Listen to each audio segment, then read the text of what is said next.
Folks, welcome to the tutorial about the IsoSurface in the viewer for Cancha. This is version 2.4, recorded in June 2023. We've got the Bonnie data set up on the screen, and we're in the 3D area. And you can see that the fourth icon along is this kind of ball shape with different balls inside. It's called the IsoSurface. So you click on that one, and it moves into IsoSurface mode.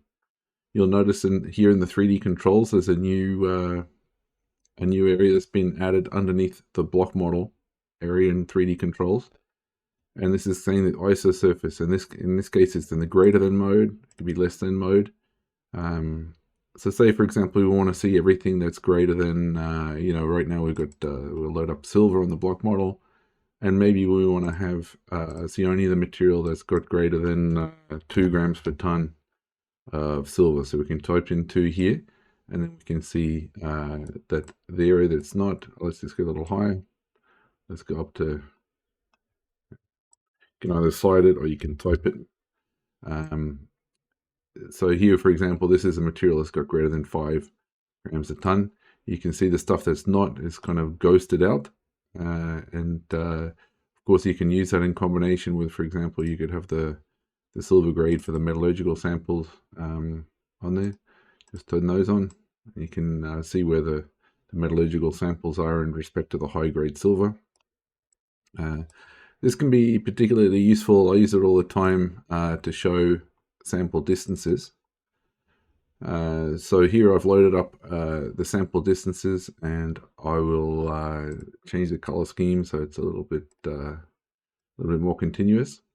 And you can see that we've got them mapped on the block model. Now if I say, okay, show me samples, show me all the blocks that are greater than 25 meters away from the sample, you can see just in there that it's deleted all the cells that are just around the samples.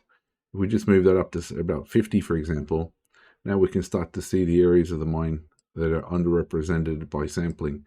They're blocks that are greater than 50 meters from the nearest sample. So it's useful for both, grade shells, dynamic grade shells, and also for things like sample distances.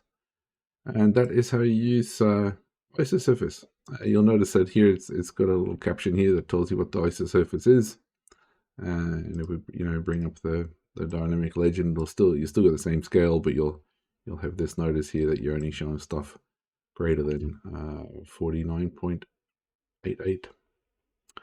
All right, that's it.